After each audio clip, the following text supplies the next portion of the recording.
Hey guys, so what we're doing today is we are going to be making a chili in the slow cooker or sun oven, if you want to call it that, outside.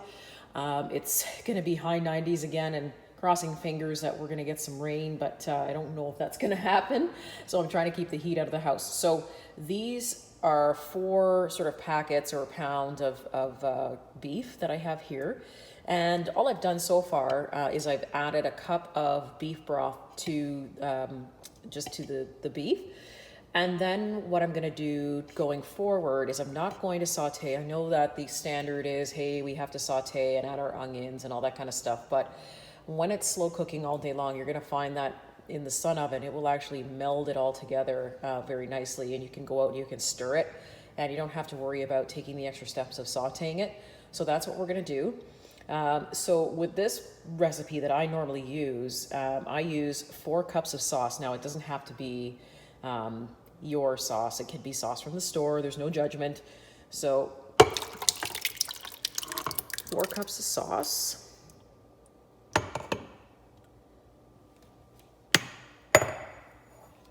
Then what you're going to be doing is you're going to be adding, now I took some red peppers and some onion from the greenhouse.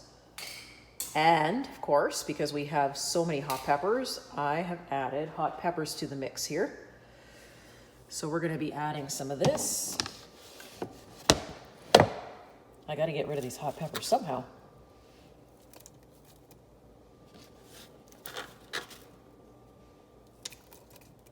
Now, if you're going to be canning this, sometimes people like to add their kidney beans. When I'm going to can a recipe with kidney beans, because chances are, once this pops back out of the jar again, it's going to go into my slow cooker anyways, and that's when I add my beans. So I don't even add the beans to it right now.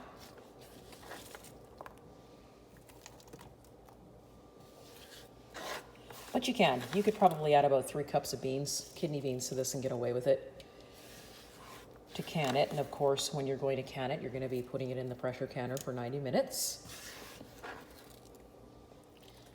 Okay, so we've got our onion, we've got our red pepper, and we've got our hot wax peppers in there too, because we like a spicy chili.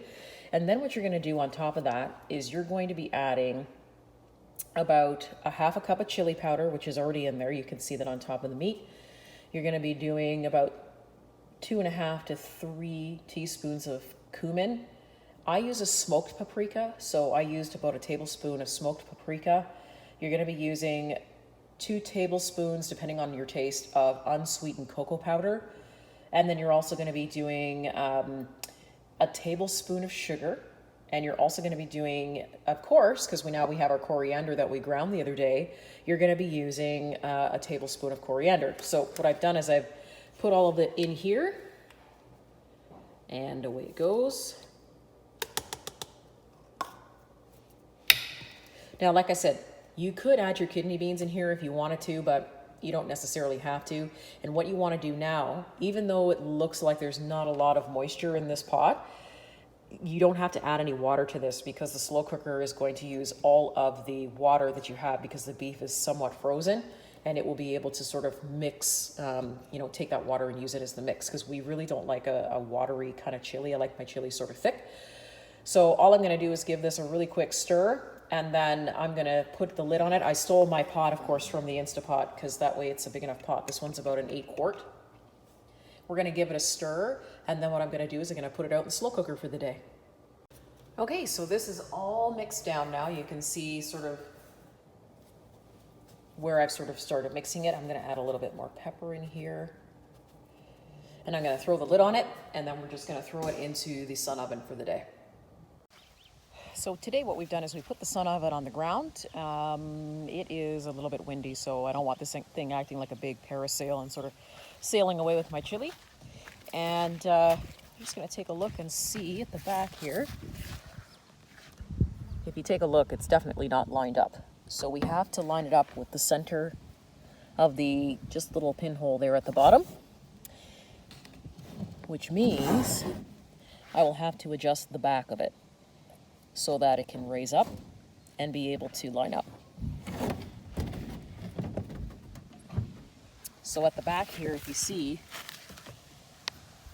you can actually push these in, and you can pull with 2 hands.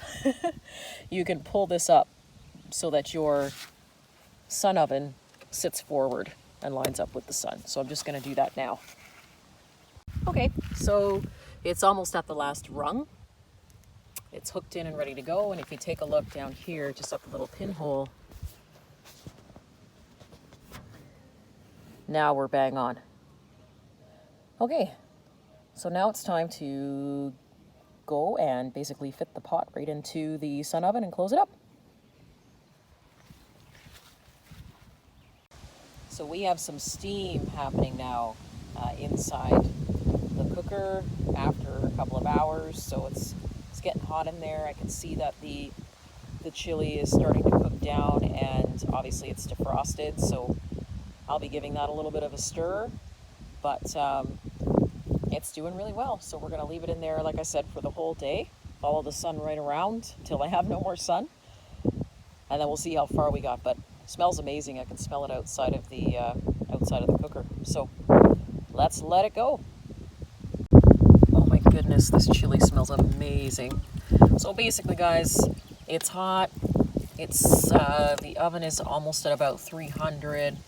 The chili is actually, starting to cook nicely. It smells amazing. So we're just going to leave it in there for the entire day. As you can imagine, we have no rain in the forecast, so I'll probably have sun till about 8:30 this evening here. So we're just going to put the lid back on and let her keep cooking. Looks awesome. Okay guys, so it's about 8:30 at night. I had to move the slow cooker or the sun oven up onto the steps so that it would take advantage of all the sun that I could get.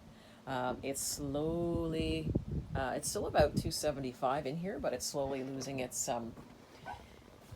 it's slowly losing its heat. It's cooling down. So what we're going to do is we're going to take out the chili. I'm just going to show you what this looks like. Hopefully not burn myself.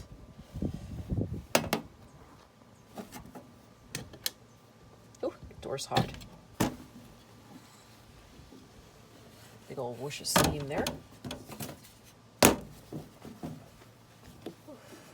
Hot. It is just a steaming. Amazing. And there you have it, guys. So from here, what we're going to be doing is loading the chili into the jars, and then putting it in the pressure canner for 90 minutes.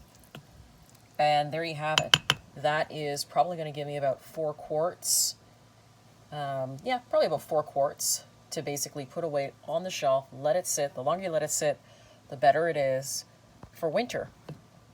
It's time to start stocking your pantry now. I know it's only July, but trust me, with the food inflation coming, you will want your beef in a chili or saved in some other form so that you have access to your meats and stuff for the winter. Get it now while it's still a little bit cheaper before the fall. But yeah, put your chili away, can it, let it sit there, let it sit there till December, till your first, I always say till the first major snowstorm, if you get that where you live. Or of course when the weather cools off, maybe even in the fall. That's always a great time to have chili. And that's it, guys. So I'm going to be canning this. It's going to go in the pressure canner for 90 minutes, and then that will be it for the day. Awesome. Okay, guys. So I just had to turn on the light here. It's dark. We are at the point of filling. So we're just going to fill up our jars with our chili. It smells wonderful. Chili is so messy. No matter which way you swing it, no matter how many times you can this stuff, you get it everywhere. My peppers.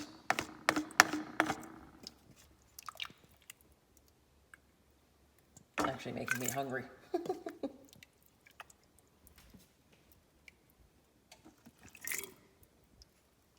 So I suspect I'll get probably about 3 to 4 quarts off of this, because my husband stole some of this, of course, out of the pot for himself for lunch.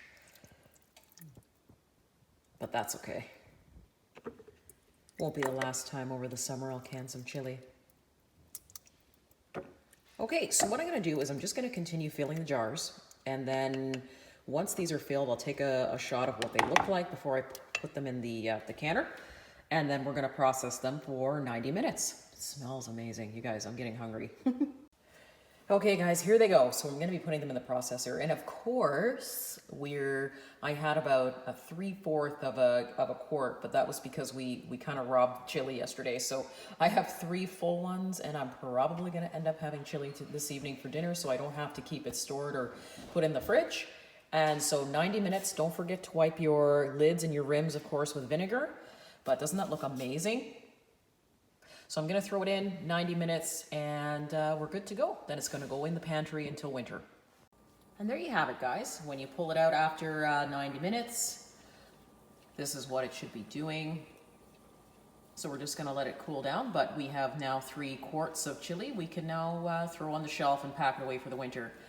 I can't reiterate how important it is to save your food and to make sure that you have an abundance of it even through the winter, just to give yourself peace of mind. So keep that in mind. You don't have to do huge batches of food.